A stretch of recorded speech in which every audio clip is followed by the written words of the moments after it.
भागवत है ये सबसे पहले किसने किसको सुनाई और किसने इस भागवत को सुनाया है, तो ध्यान दें।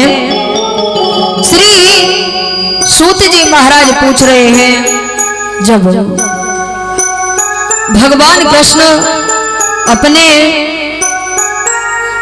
स्वधाम के लिए चले गए, ये कुत्ता तो वीडियो मत कोई है नहीं, बरोड़ बने सो बजाओ करें जलगाना। तो भगवान जब अपने स्वधाम के लिए चले गए, उसके 300 वर्ष बाद भादव का महीना है, नौमी की तिथि है, श्री सुखदेव जी ने महाराज परीक्षित को कथा श्रवण कराई। कब भगवान अपने धाम के लिए चले जाते हैं, उसके 300 वर्ष बाद।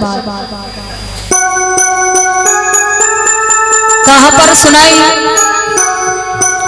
शुक्रताल में। कहा? शुक्रताल में बट वृक्ष के नीचे 300 साल बाद भागवत को सुनाया। उसके बाद में महाराज श्री सुखदेव जी के बाद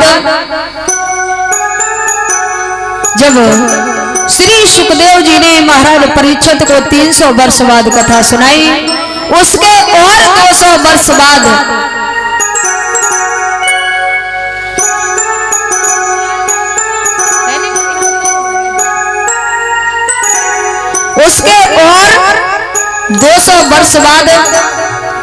गोकर्ण महाराज ने धुंधकारी को कथा सुनाई। जो धुंधकारी की कथा अभी आगे आएगी तो आप लोग आगे श्रवण करेंगे, जिसमें धुंधकारी बहुत बड़ा प्रेत बन गया था। गोकर्ण महाराज ने 200 वर्ष बाद धुंधकारी को कथा सुनाई, जिससे उनका उद्धार हुआ। उसके और 300 वर्ष बाद महाराज नारद जी को सनकादि ऋषियों ने 300 वर्ष बाद कथा श्रवण कराई। भगवान के स्वधाम जाने के बाद, यानी कि मतलब 800 वर्ष बाद, 800 वर्ष बाद सनकादि ऋषियों ने नारद जी को कथा सुनाई। तो आज जब नारद जी को कथा सुनाई, यही कथा नारद जी ने भक्ति और ज्ञान वैराग्य को सुनाई, जिससे उनका तारण तरण हो गया था, उद्धार हो गया था। जैसे ये कथा पूर्ण होती है, ब्रह्मा जी के 4 मानस पुत्र थे। कौन? ब्रह्मा जी के 4 मानस पुत्र थे, सनक, सनंदन, सनकादि, सनत कुमार। ये ब्रह्मा जी के 4 मानस पुत्र थे। मेरे भैया, जब कथा को सुनाया है, जैसे ही कथा पूर्ण हुई है, आज नारद जी कह रहे हैं कथा सुनने के बाद अभी हमारा मन भरा नहीं है। और हम और आप यदि कहीं कथा में जाते हैं तो थोड़ी देर के बाद कहने लगते हैं बस करो, और नींद आने लगती है किसी किसी को कथा में। तो ऐसा नहीं होना चाहिए। आज महाराज नारद जी कह रहे हैं कथा सारम महाकड़म रसायम। ये कथा जितनी ही आप सुना रहे हो, हमारा मन नहीं भर रहा है। जैसे ये कहा है, नारद जी सनकादि ऋषियों से कहने लगे कथा को हमें पुनः सुनाए।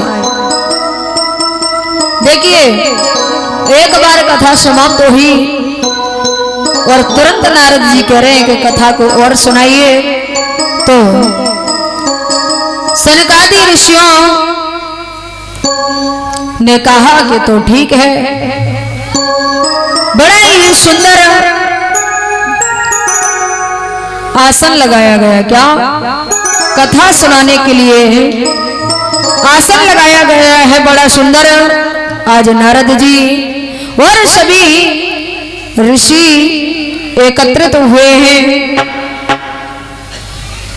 है नहीं?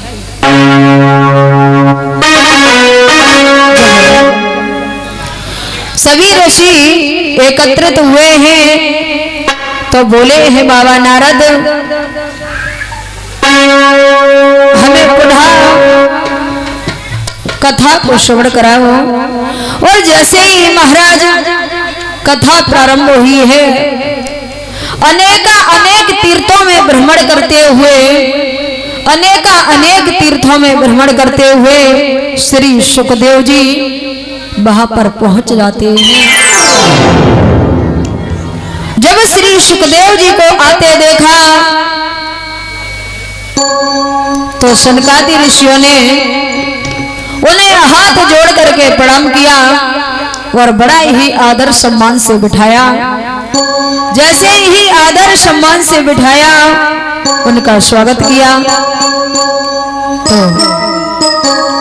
सनकादि ऋषि कहने लगे हैं, उनसे आग्रह करने लगे, विनती करने लगे कि महाराज अब आप आ ही गए हो तो कथा को सुनाओ। श्री सुखदेव जी कहने लगे, नहीं नहीं आप सुनाइए, ये गद्दी आपके लिए लगाई गई है।